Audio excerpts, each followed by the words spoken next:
Welcome to ACC Nation. That's Will Ojanen. I'm Jim Quist. And thanks to everyone listening to ACC Nation Radio across the U.S. and the Philippines, Netherlands, Brazil, the UK, India, Germany, Japan, Spain, and 41 other countries. We appreciate you. And for those of you who are watching on YouTube, where we have a growing audience, thank you for putting up with our corny visual jokes. It's not going to stop, by the way. And if you wish I had a ear of corn handy now. Oh, and if you're part of the podcast family, thanks for letting us join you each week in the safety of that little cocoon that's known as the Theater of the Mind, which is a great place to listen to the program. Hey, we've got a weekend wrap of college football coming up in just a moment, but first we'd like to remind you about upcoming midweek special guests. This week from Cardiac Hill to talk about Pitt football, we've got Mike Wilson. Mike has got a lot to say about what's going on with the Panthers, and we look forward to that. Then the following week, we're going to be dipping our toes into the waters of college basketball with Busting Brackets Tristan Freeman. And that's going to be interesting because Tristan never holds back on his thoughts. And even though it's his first visit with us, I'm sure there will be many more in the future because he has some interesting thoughts about what to expect with college basketball. And we'll obviously talk about the ACC, but we're going to kind of get the bigger picture as well. So now let's light the fuse. All right. We're going to light Will's fuse here because we're going to get into some college football action. I'm not going to light mine up because if I put it down on my desk, it'll probably light some paper on fire. Fire. Wake Forest over UVA, 37-17. There is a good, a bad, an ugly. And I'll let you choose and which one of these you're going to start with and which one you're going to end with because there's a lot to talk about here, Will. That's not bad. Sign him up. Yes. So let's start with the Wake Forest side because this is a team that we always say consistently flies under the radar, but they are one of two undefeated teams left in the ACC, and we'll get to the other one in a little bit. But 4-0 start. This was their biggest win. I mean, we didn't know what to expect from Wake coming into this game because they played two games in the Norfolk City Invitational and beat the worst Florida State team in over 40 years. And this is kind of their, the game that kind of proved that they were good. They had 473 yards of offense, about 6.5 yards per play. One of the things that I said going into this game when we talked about it last week was I thought one of the things that would frustrate this Virginia defense being on a short week is this is a good rushing attack. While Virginia held Christian Beal-Smith intact, Christian Turner and Justice Ellison, they had big games. Both of them had decent yards per carry average. Ellison had a 63-yard touchdown. But one of the things is that delayed RPO that they run where Hartman will put the ball in the running back's gut and then kind of wait for the action to develop downfield. And if he sees the safety cheat up and a wide receiver will go flying down the field, he'll hit him down in stride. They run that perfectly. And I thought that was a little bit of an issue in this game. But I mean, they run it in certain instances. They don't run it all the time because I think it would make it would be a lot more, I guess the word would be teams would have a lot more of a tell on it. But yeah, readable. This is Sam Hartman also threw 3 touchdown passes in this game. Ja'Cory Roberson had a nice game. And I even said before the season started or after week 1, really, when it was announced that Donovan Greenwood missed the season, that that Wake Forest wide receiver group would still be fine because we knew somebody would step up, and that was A.T. Perry. He showed it in week 1. He's been consistent, throughout the season. Caught a touchdown in this game. Taylor Moore had a touchdown. He had a real nice, solid offensive effort. And then you look at the Virginia side. Brennan Armstrong, another 400-yard passing game in a losing effort. No Wayne Talapapa in this game. He was out with a concussion, but they gave Mike Hollins his first career start. And even though he ran the ball just 6 times, he still looked really good and looked like he should be the running back of the future. Probably should start the rest of the season, but that's just my opinion. But 6 carries, 36 yards in this game. Dontavian Wicks looks like an absolute stud. 8 catches, 114 yards, at a touchdown in this game. The problem is the defense for the second straight week is just getting absolutely nothing. I mean, they got hardly any pressure on Sam Howell. They couldn't stop the run, which kind of turned the tide of that game last week after Virginia had come back to take the lead at halftime. Carolina just ran it right down their throats, and they had no answer for it. Virginia pretty much had no answer for the Wake Forest rushing attack in this game, and it's become a trend. And this is a team that cannot get hardly any pass rush. They didn't have any sacks in this game. The Virginia defense did. Meanwhile, Wake got 6 sacks on Brennan Armstrong. And I even said this during the game Friday night. I was like, Wake must have found something in the tape, because this Virginia offensive line is too good for them to be giving up 6 sacks. So they must have found something on tape that was kind of a tell or whatever. So that's a little bit of a concern. So we'll see how that goes forward. But again, the defense, just nothing, could not stop anything. And it's not necessarily to me a scheme issue. It's just a talent issue. They're just, the linebackers are good. I like Noah Taylor. I like Nick Jackson. I like Elliott Brown, but there's just nobody really on the defensive line or in the secondary that really scares you. Right. And we talked about this in our thread yesterday. This is nothing that can really be fixed during the season. You can get rid of the defensive coordinator all you want. That's not going to fix anything. That's not going to fix the talent on the field. You and I, like I said, we had that talk yesterday. Yeah. Nothing. I don't see, what a change at this point is going to do. And you even mentioned it, because a lot of these guys are of Latter-day Saints. They're very much a family oriented. They're very much like family. So yeah, it's tight. It's like getting rid of a family member, basically, as exactly. you put it. And it's very true. I think the thing that frustrates me are the people who go out there and have to tweet these players and tell them, that they suck, which, that's, you're an a-hole for that anyways. But it's the internet trolls out there that just make it frustrating when you see these people tweeting these hateful things towards these players. And, they're trying, they know they aren't very good, or they haven't been playing well the last couple of weeks. Right. You telling them that is not going to fix anything. Telling Brennan Armstrong that my blind puppy can read a blitz better than you, as I saw in his mentions yesterday morning. Why don't you go out there and try to read a blitz? Yeah. Please. And have some 6'6", 260-pound defensive end coming at you. Please. You're probably gonna want to change your underwear, take a shower, and hope you didn't break any bones after he goes through you. Once I wake up from a coma in about 3 years. So Will, at this point, I think it's appropriate. This is going to come out a few more times during the program. Appropriately so. But we're going to start with the fans who are doing that kind of crap. And there's fans doing this to players in multiple teams, and not just in this conference, but everywhere. Who the hell do you think you are? So here's what I have for you. I have this really big fork, and you can play off of that all you want. You can, it's a big fork. Okay. We could just say we're just stealing lines from The Good Place and telling everybody to go fork themselves. That's right. For me, it's I'll start with, and I'll be nice because you always mention this is a family program. Indeed, we are. Stick a fork in it. Mm-hmm. And that's where I'll stop. But you can take it to the next level, and you know what I'm telling you. Got that?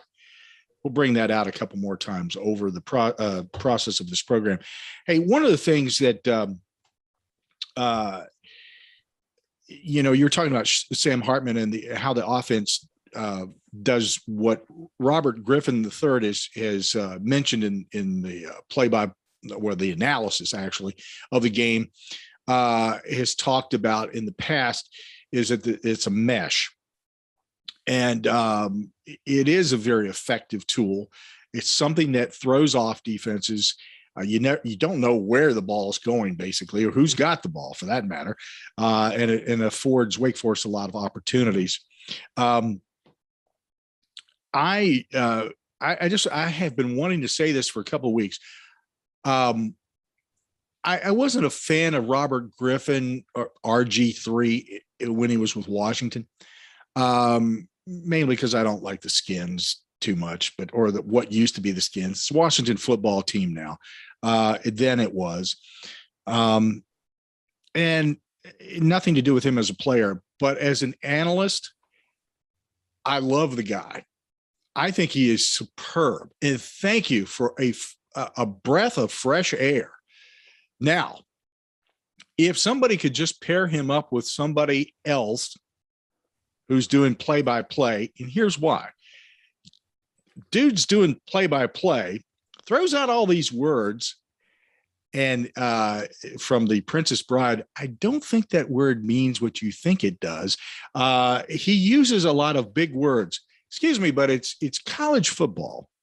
Why are you throwing out all these big words? Who are you trying to impress? Do you have sort of a man thing going on there for RG3? Made me uncomfortable. My wife sitting there watching the game was like shaking her head going, what is this guy going on about? She thought it was ridiculous. So if it caught her attention and I'm sitting here beefing about it, come on, dude, you got to do better. Okay. So should I just steal a line from Full House? Cut it out. Yes. All right, let's move on. That first game. Okay, we spent enough time talking about that. Let's zip through these other games.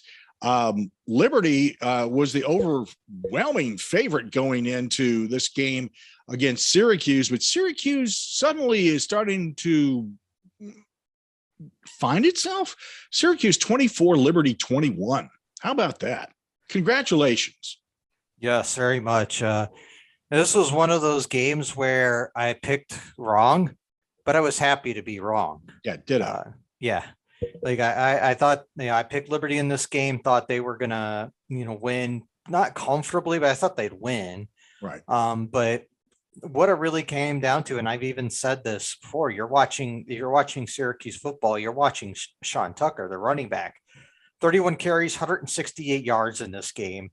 They ran the ball 51 times in 66 plays, played a lot of ball control in this game. Granted, Liberty, they had the ball for over 31 minutes in this game, which is good.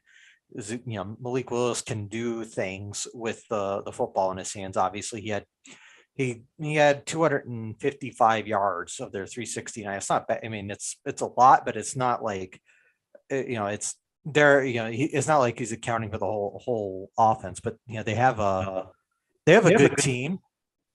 They do have a good team, but I think Syracuse has finally altered their offense a little bit, and it's paying dividends. We've seen it, in some of these games so far this year. Go back to the Ohio game where they were underdogs in that game, but won by 3 scores. This game, they said they were heavy underdogs at home against an independent team, but they found something in the rushing attack. They're running the ball really, really well, and that's a big win. I mean, that's a lot of people thought Liberty could be a top 25 team, and Syracuse, that's another huge win. And as we're seeing, with some of these teams that we had down at the bottom of the polls in the beginning of the season, they're slowly working their way up now. Next game, Virginia Tech over University of Richmond, 21-10. There are some teams that play to their level of competition. I cannot figure out for the life of me what's going on with the Hokies from week to week. Either. It's a win. And yeah, it's a win, but it's kind of one of those things where I was talking to some Tech fans on Twitter yesterday after the game, trying to figure out what was going on. And I think one of the frustrations from this game was down. It was like 7-7 in the second quarter or something, like it was like seven. They were up 7-0 in the second quarter, and they brought in their backup quarterback like at their own 6-yard line or something like that. I'm trying to remember the exact situation, but I know they were deep in their own territory, brought in the backup quarterback, and it was his first pass. It was picked off, and it led to Richmond's only touchdown of the game. So that's a head scratcher. See, questionable play calling. See, Virginia and Virginia Tech fans do have a lot in common after all. After all. Yeah. But there are a lot of questions with this Virginia Tech offense. We've kind of seen it, and they're just not, obviously they just don't have that spark that they had last year, but their defense has been good enough to win games for them and keep them in games, so that they at least have that going for them. At least. Our next game, here's where the fork comes out again. The fine folks in the Commonwealth of Massachusetts Massachusetts wants me to send this message to Eli Drinkwitz. Okay, and you can, that's wicked awesome. Okay. Oh, I thought you were going to turn it around and just go. He's nowhere near me. I can't do that. Overtime win, Boston College. This was a challenge game, and it was the type of game that we thought needed to produce some result that made us feel better about the Eagles overall, especially since they've lost their starting quarterback and et cetera, et cetera. 41-34 overtime win. Exciting game to watch. Boston College over Missouri. Yeah, great game. One of the thing, and this is another game that I picked wrong that I was glad to be wrong about too. But you know what though? What a good coach does? They find a team's weakness and exploit it. This is what Boston College did here. Missouri is terrible against the run. They ran the ball 49 times in this game, 275 yards, averaging over 5.5 yards per carry. And anyone went back to see last week, Missouri got torched on the ground against Kentucky. So what they do, they go Pat Garwo, 25 carries, 175 yards, 2 touchdowns. And he had to get like a 67-yard run during the game, like early on. And they didn't ask Dennis Grosel to do too much. I mean, he did throw 1 pick early, but rebounded nicely, threw for 175 yards and 2 touchdowns. But this is exactly the kind of win that Jeff Hafley and Boston College need, not only to prove that they are legit, and I'll happy to admit I've been a little bit wrong about them. I thought their season would not spiral, but I didn't think they'd be quite as good with Dracovic gone. But he good coaches find a way to win ball games, and they, along with Wake Forest, are the only undefeated teams left in this league. And I think it's safe to say, regardless of whatever happens, I mean, I think he's gonna stay at Boston College, but Hafley's about to get paid in the offseason. Oh yeah. And Missouri, show me. Yeah. Well, hey, we didn't even talk about the fact that they beat an SEC school, which, but you got those people out there who are like, well, there's not a real SEC team, so that don't count. Yeah. They've been wanting to get rid of Mizzou since they came in. They don't show me nothing. Yeah, apparently. Wow. We'll talk about our arch nemesis Feinbaum here in a little bit in some comments that he's made recently. This next game, Kenny Pickett said that they had a players only meeting, and basically I think they challenged each other, and that's good. I mean, that's a positive sign. And we'll talk with Mike a little bit more about that in the midweek program. But so help me. I don't see the point in running up a 77-7 win over anybody. I just think it's ridiculous that you do that. Pitt 77, New Hampshire 7 didn't prove anything to me or anybody else other than that you ran over a team that really,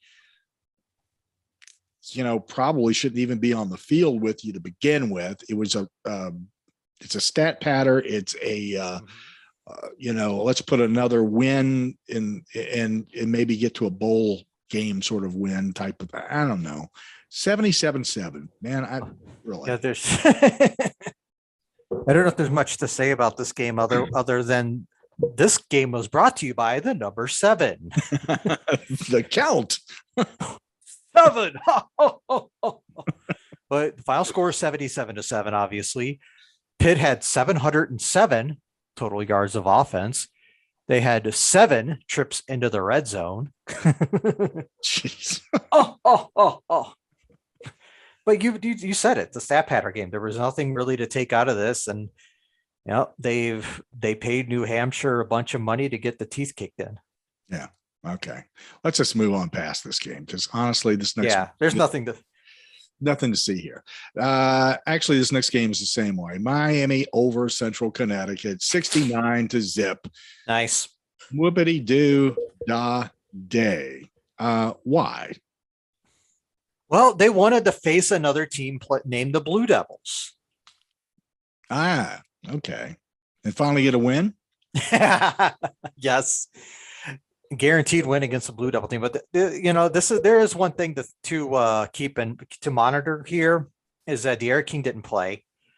There are rumors floating about that he actually may be out a little while. Yeah. So if that's the case, we could see freshman quarterback or Jake Garcia. I was about to say Jeff Garcia, but that's not right. I mean, that guy's like in his 40s, probably showing your age, right aren't now. you? Yeah. Not even sure he has hair anymore, but whatever. Or Tyler Van Dyke. They both played in this game, combined to go 21-25 for 417 yards. But like you said, there is nothing to see here. This is another one of those, beat downs that, you pay a bunch of money to kick their teeth in. Yeah. I just look, I'm generally against FBS playing FCS anyways. And this is 2 pieces of evidence as to why. That's right. All right. Our next game, this was an important game in that it was going to demonstrate to us what type of team both of the participants are or were. And I love watching this game for a couple of different reasons. There was so much. I'm going to pull out all the positive here because I see tons of positive on both sides here, even though there is a weak point on one team that, I'm not sure it's going to be corrected this season. It could be. I mean, there may be some things there that can be corrected. I'm not sure there is, though. Overtime win. NC State bumping off Clemson 27-21. Now, before you tear this one apart, let me just say to both sets of fans, great job by both your teams. Clemson fans, don't get whiny about this, okay? Teams go through these ups and downs. NC State fans, don't take this too far and blow it out of proportion. And there is one group of fans that I really want to call out on the carpet. And again, Here is what I'm going to share with you. And this is the Wolfpack fans who were on the field, who were trash talking and saying stuff to Clemson players after the game. Leave them the hell alone. You're not on the field playing the game. You're a fan. Respect them for participating in a game. Allow them to exit without being, verbally abused and anything else. Don't lay a hand on them. Just say, hey, good game, man. And show that you're the better person and that you understand sportsmanship. Otherwise, you look like an absolute hole. Okay. And there's a couple of you who were on TV the other day who demonstrated perfectly just that. And one particular shot I saw an NC State player, and I got to give kudos to whoever this was because I didn't catch the number, actually took a hold of a Clemson player and escorted them off because he saw what was going on. That's sportsmanship. Now, let's talk about this game. So full disclosure, I was watching the end of this game at a grocery store parking lot because we were waiting for our groceries to pick up, but they weren't ready yet. So I'm like, okay, I got to see the end of this game because it's, close and it's, this is a big opportunity for NC State to get a big win. So good, big win for the Wolfpack. They've kind of established themselves now as a Atlantic Division contender with this win. Clemson's defense did what they could to keep them in the game. I mean, that we've talked about how legit they are. Yeah. They proved in this game because they somewhat contained NC State's rushing attack. They averaged less than 3 yards a carry as a team. Some of that was the tackles for loss because they were getting to Devin Leary a little bit. But the star of this game for NC State was Emeka Emezie, 14 catches, 116 yards and a touchdown.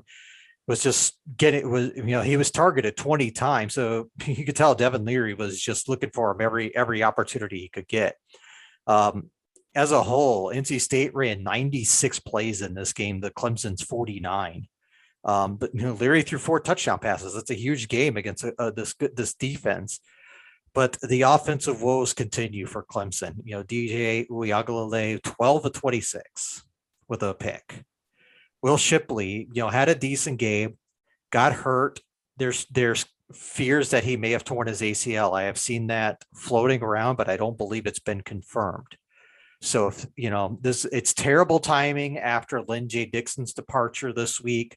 So they're down to like Kobe Pace, who we talked about with Sam Newman earlier in the week on our midweek pod, who was going to figure in the offense, but it looks like he's going to be the guy now. A lot of questions now for this Clemson team. And I think some people are, saying, this offense was never that great. It was the talent that kind of compensated for that. So we'll see how the rest of the season plays out. That's obviously the second conference loss for Clemson that, they're not fully out of the division picture yet, unless, but it's not looking very good at this point. Well, as the saying goes, it ain't over till it's over. So we'll see how that goes. And again, let me encourage fans, just as Will pointed out at the very beginning, don't attack the players on social media. That is just juvenile. It's inconsiderate as hell. And it's inappropriate. You're supposed to be an adult. Act like one. Act your age and not your shoe size. Yeah, exactly. If that. Oof. This was an interesting game. This next one, Louisville over Florida State. Now, it didn't start out pretty. Our cohort, Chris Bond, was losing his mind, and fortunately wasn't truly, as we were talking back and forth, wasn't doing shots in regard to the score. He'd be dead now if he had been. Louisville 31, Florida State 23. A nice comeback in that second half by Florida State, showing some promise. This is a team I think that is maybe not this season, maybe toward the latter part of the season we'll see more out of them. But next season, I'm telling you, that's a team to be watching closely. Mm-hmm. Yeah, I got to give Florida State credit. They were down 17-0 at the end of the first quarter in this game. We're down 31-13 at halftime, but held Louisville scoreless in the second half, and we're driving with a chance to potentially tie the game until Mackenzie Milton threw a pick. But yes, a lot of credit to them for not giving up in this game. They actually outgained Louisville 453 to 395 in this game. They ran the ball well. Jason Corbin had a 75-yard touchdown, ran for 159 yards in this game. It was a huge, they've been a pretty good running team so far this year, behind Corbin mostly. A solid effort from Mackenzie Milton, 24-39, 248 and a touchdown. This was a better effort than he's put out in some of his, pretty much the best one dating back to the Notre Dame game where he came in late. But again, Malik Cunningham not shooting himself or the team in the foot in this game. No turnovers again. And this is what we said, Louisville has the offense, but they consistently shot themselves in the foot so many times that, well, maybe it's because they've ran out of toes to shoot off now because of last season. But Cunningham at 264 yards passing, 2 touchdowns, 56 yards on the ground and 2 touchdowns now. So again, a great rebound win for Louisville. They're proving that last year was kind of flukish, because they've had a couple of big wins, get the Central Florida win at home and now at Florida State. Mm-hmm. They're proving to be a lot more competent than some people realized. Reminds me of that old White Sox player, Tolish Joe Jack. No, it was shoot. Never mind. Anyway, let's move on to this next game. Duke over Kansas, 52-33. I'm not sure what to take away from this other than, hey, great, you got to win. Here's what you take out of this. We are recording this on the morning of September 26th. Mm-hmm. Duke has more wins than Clemson at this point. Wow. 3-2, everybody. But still, this is, a lot of people thought Duke would win this game just because Kansas is literally the worst Power 5 team out there. And it was kind of proven in this case because Duke racked up 607 yards of offense in this game. Mateo Durant, he's a stud, 124 yards and a touchdown. Gunnar Holmberg, 328 through the air, 88 on the ground. He combined for 5 touchdowns, pulled the Al Bundy and ran for 4. Again, this is you're not. I don't know what to take out of this just because Kansas is bad, but what it does do is it puts a third W in Duke's win column. And like I said earlier, these teams at the bottom of the league that we had in the preseason, like them in Syracuse, are slowly rising to the top. And let me just reemphasize, because I know some people who listen to the program on a regular basis are going to go, well, what do you think about this now, Mr. Loudmouth? Duke still needs a new coach. Syracuse still needs a new coach. I'm sticking with that all the way through the season. I don't care how many wins they get or how glorious it all ends up. They still need new coaches. Now, and that's my opinion. And like everybody else in this world, with opinions and all that kind of stuff, got that one too. Now, this last game, boy, I guess we should have seen this one coming eventually. You just felt like this was coming at some point, but we just didn't think it was going to be against North Carolina. Georgia Tech, hey, congratulations. What I say about you guys, you fans, you should be excited with what's transpiring. And here's your reward. 45-22, Georgia Tech pretty much laying some wood on North Carolina. They laid the wood. Laid the smackdown on their candy asses. Right. Oh my God. All right. Here's his Twitter handle. Never mind. At the Rock. Yeah. Yep. So you remember last week, Virginia got absolutely hardly any pressure on Sam Howell. They might have had like 1 or 2 sacks. I don't remember off the top of my head. Mm-hmm. Georgia Tech had 8 sacks in this game. Crazy. So there's a trend. North Carolina cannot protect Sam Howell for anything. For those of you who there are probably some, Vikings fans and Carolina Panthers fans who remember Matt Khalil as like a human turnstile. That's kind of what North Carolina's offensive line looks like, 5 versions of him. So yeah, this is a very surprising effort, but because I didn't think Georgia Tech would put a 45 on this North Carolina team and only hold them to 22. Nobody really thought that.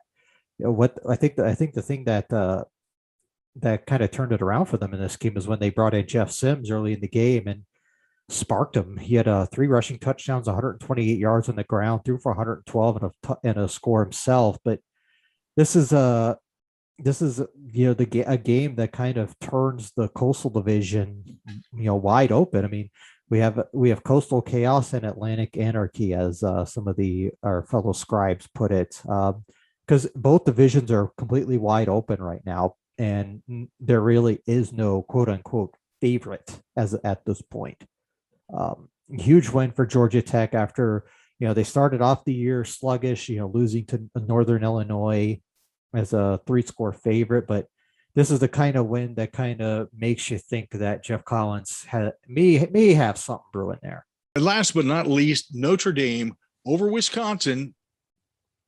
Big surprise, I think, 41-13.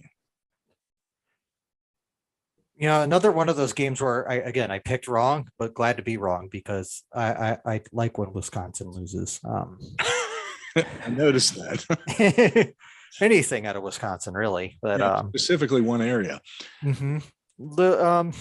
Not necessarily always Madison, but a little further north as you're heading towards the lakes. Yeah. Yep. So anyways, the story of this game was Jack Cohn.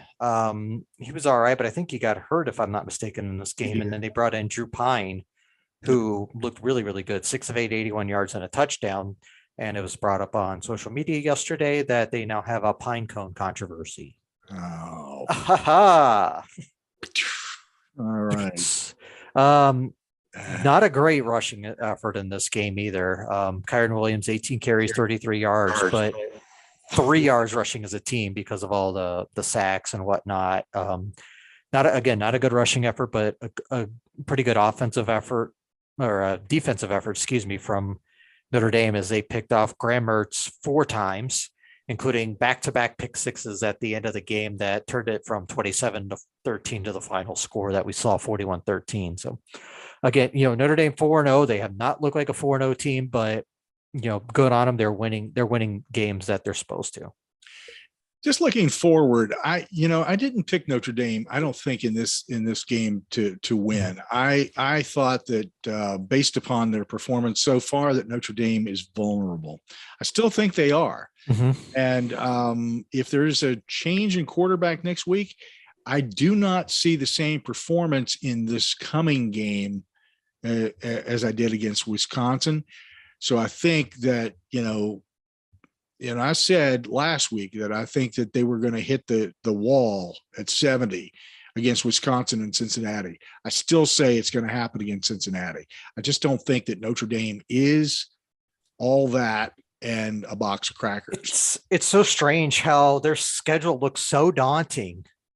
And now it doesn't even look that bad when you look at it. Okay. Yet after the Cincinnati game, they have at Virginia Tech, that's still going to be a tough atmosphere to play in, whether or not Virginia Tech is a good team. That's still a tough atmosphere.